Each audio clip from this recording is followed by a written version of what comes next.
Santa da Mudança. Meu nome é Paulo José Xirenza.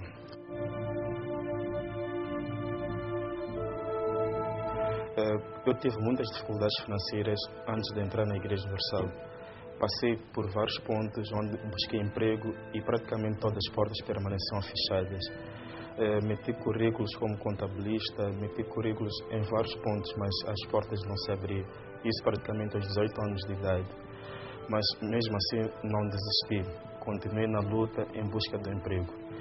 Foi quando observei de um lado e olhei para o outro lado e vi que não podia fazer nada, a não ser criar um próprio negócio.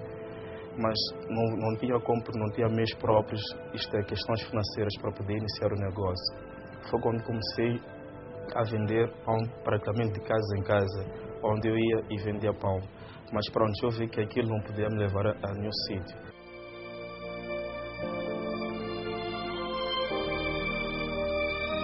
Foi quando, através de um convite, entrei na Igreja Universal e, através desse convite, através das pregações, fui colocando em prática aquilo que os pastores falavam. E dentro dessa pregação foi quando falaram da Fogueira Santa de Israel.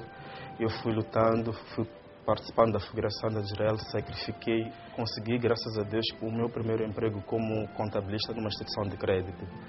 Nessa instituição de crédito trabalhei durante algum tempo e saí para uma outra instituição onde fui trabalhar como gerente. Foi quando eu fui continuando a participar da Fogueira Santa de Israel e o meu maior objetivo, na verdade, era criar o próprio negócio, mas não tinha, mais uma vez, meios próprios para poder conquistar ou alcançar esse objetivo. Continuei a trabalhar como gerente contabilista em algumas instituições de crédito, adquirindo experiência. Foi quando, numa Fogueira Santa de Israel, fiz um sacrifício. Eu disse: Deus, eu preciso, na verdade, de um próprio negócio. Não tenho meios, mas eu creio que o Senhor pode me ajudar a conseguir alcançar.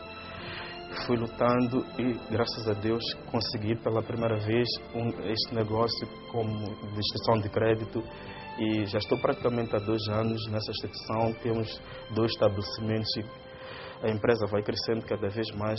Conquistei o meu automóvel próprio. Hoje eu posso dizer que sou um homem bem-sucedido. A empresa, graças a Deus, vai crescendo. Nós vamos expandindo a nível da cidade, a nível de Maputo. É uma empresa que atualmente emprega 12 funcionários e dentro em breve vamos abrir um 3º estabelecimento. E neste momento eu preparo-me para a próxima Fogueira Santa de Israel, onde eu tenho certeza que Deus vai abrir mais uma porta e eu creio que o Senhor Jesus já me abençoou.